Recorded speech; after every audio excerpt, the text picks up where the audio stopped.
Good evening, students. Welcome back to the second part of banking transaction chapter.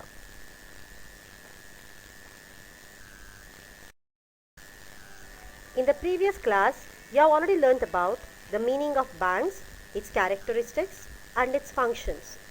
In this class, we shall learn about the relationship between bankers and customers, role of banks and post offices in financial transaction, and different types of banks and the different types of bank accounts that we can open in a bank.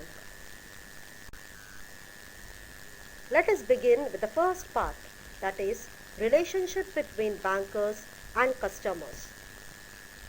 The relationship between a banker and customers fall under two broad categories. One is general relationship and another is special relationship. In general relationship, the first relationship between a banker and a customer is that of a debtor and a creditor. Let us see what does the relationship of a debtor and a creditor mean. When a customer deposits money with a bank, the customer becomes a lender and the bank becomes the borrower.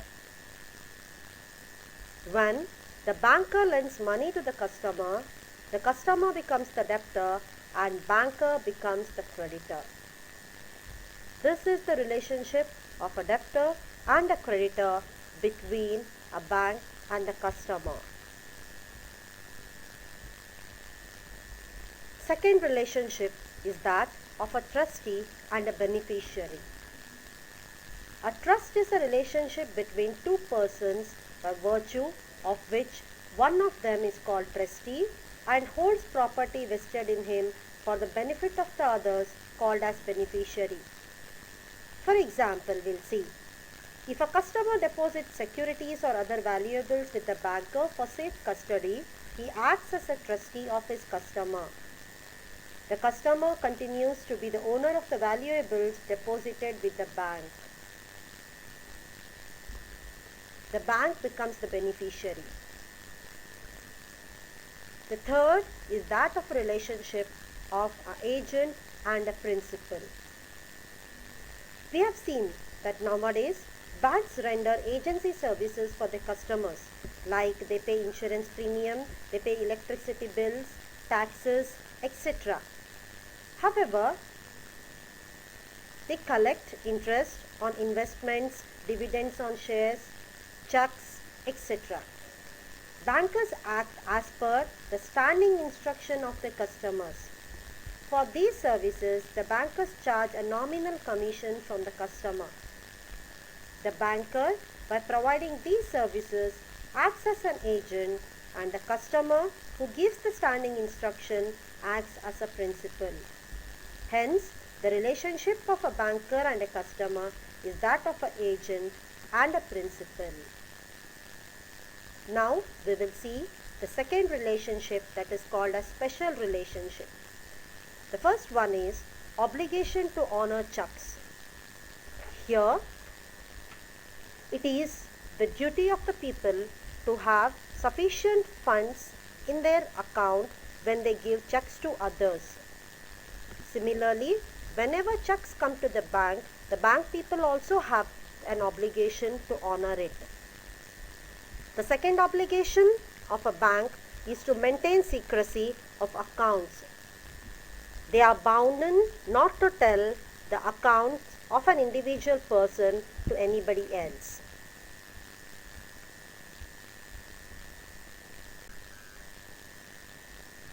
We shall now see the services offered by banks. What all services do banks give us? First service, they give us debit and credit cards. Most of us nowadays use ATM cards. These cards are given by the bank. Second, bank gives us personal loans.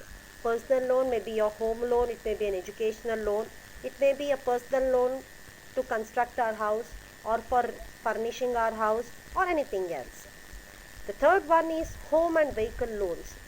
Banks give us loan to purchase homes, to construct a new house, to purchase new vehicles. It may be a two-wheeler or a four-wheeler or any kind of vehicle. Banks help us to invest in mutual funds and in stocks. Fifth one is safe deposit lockers. Most of the banks have got lockers. We people tend to keep our valuables in those lockers for which we pay a fixed rent.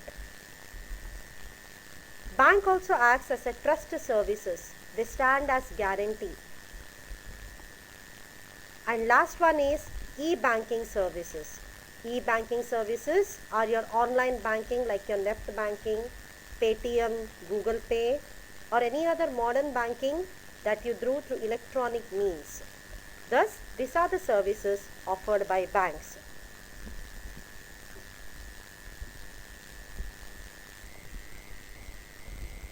Now we shall see about banking transactions. Any sort of activity involving in money or exchange of money in an account is viewed as bank transaction. Banks in general are institutions that deal with money. Banks keep money of the customers in the form of deposits, and the money thus collected is lent to the customers who need money as loans. These loans are called as bank loans. As I have already told you, banks give loan to people in different forms. It may be a housing loan, it may be a personal loan, it may be a vehicle loan. Banks lend money and collect interest on loans. A part of interest collected on loan is given to the depositors as interest. When we take loan from the bank, we people pay certain amount of interest on that loan. Similarly, using that interest that the banks collect, they give us interest for the amount that we keep as deposits. This interest forms the income of the depositors. Banks invest the customers' money in national and international business and increase their funds.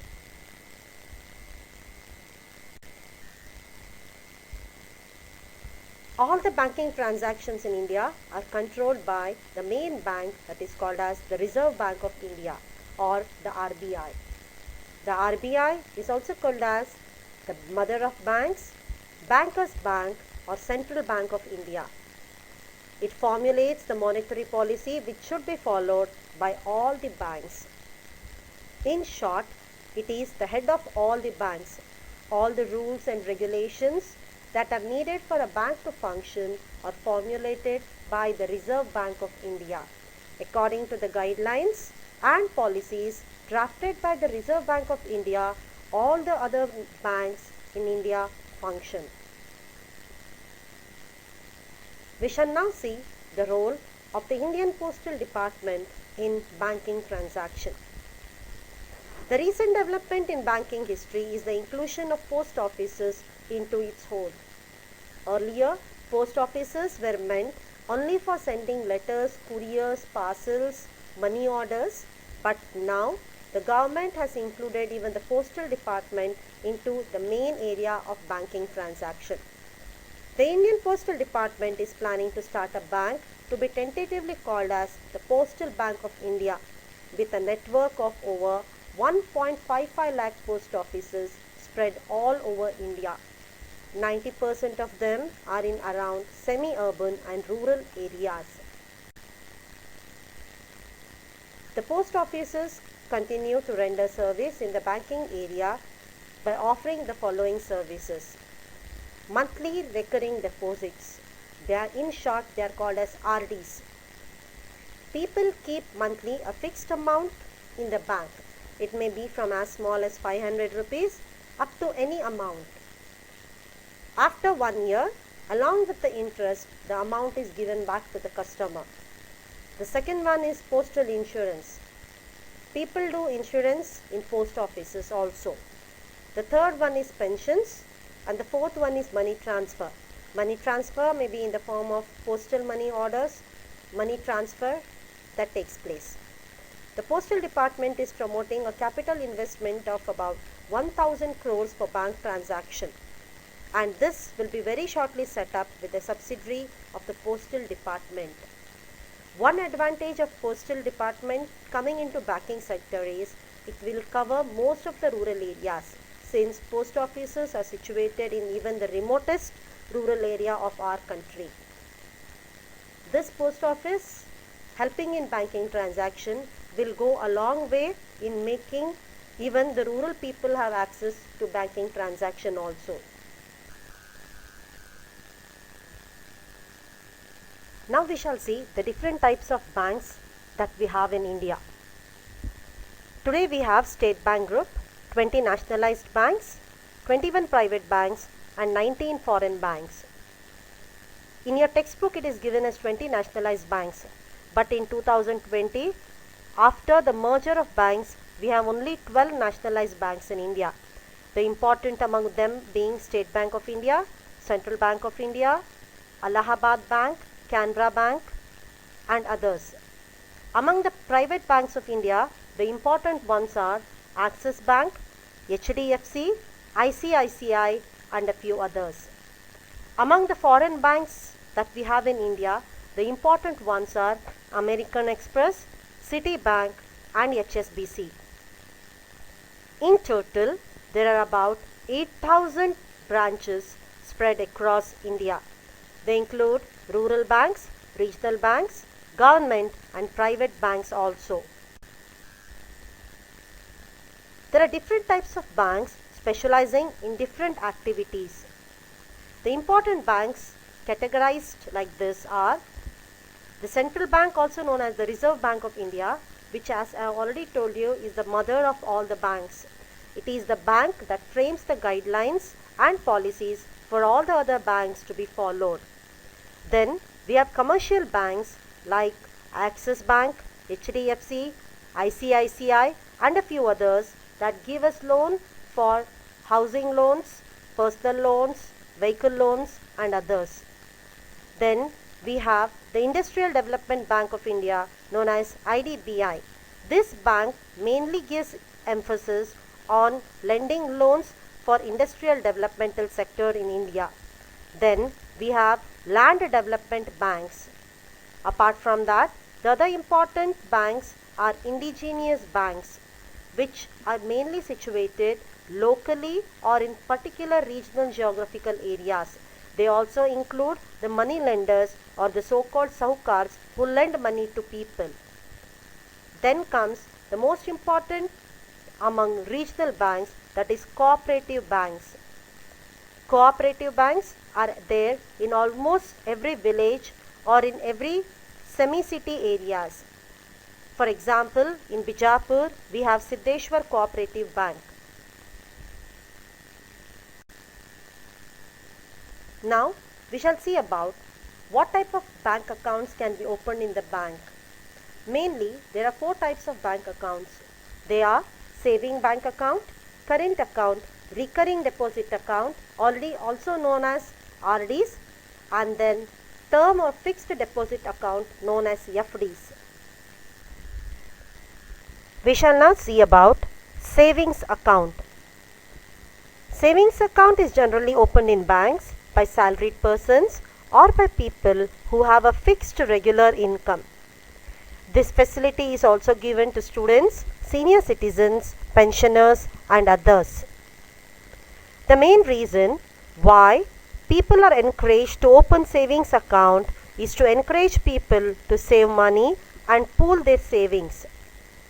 There is no restriction on the number and amount of deposits.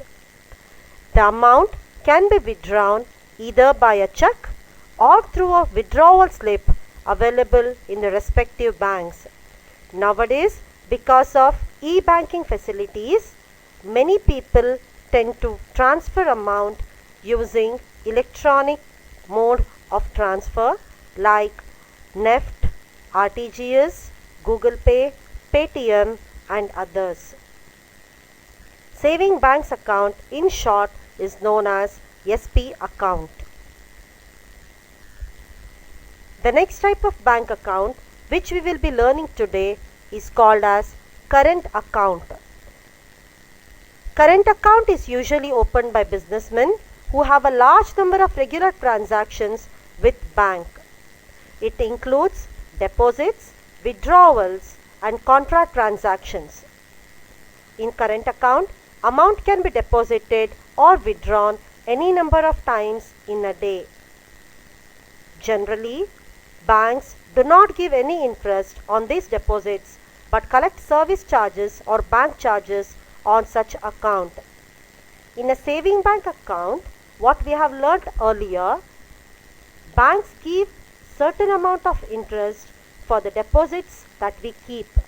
But in current account, banks do not give any interest for the current account. In fact, in current account, banks charge service charges from the customers for maintaining that account. Current account is suitable only for business people. The third type of account which you will be learning today is known as recurring deposit account, or in short famous as RD amount. These deposit accounts are generally opened for a purpose to be saved for a future date. For future requirement, deposits are made regularly on a monthly basis. For example, for the purpose of wedding expenses of children, to buy costly items like land, car, gold, etc. After the period is over, the total amount is repaid with interest. For example, in RD account, suppose a person keeps every month 1000 rupees for 2 years. So, at the end of 2 years, he will get back his 24,000 rupees along with the rate of interest prescribed at the time of opening the account.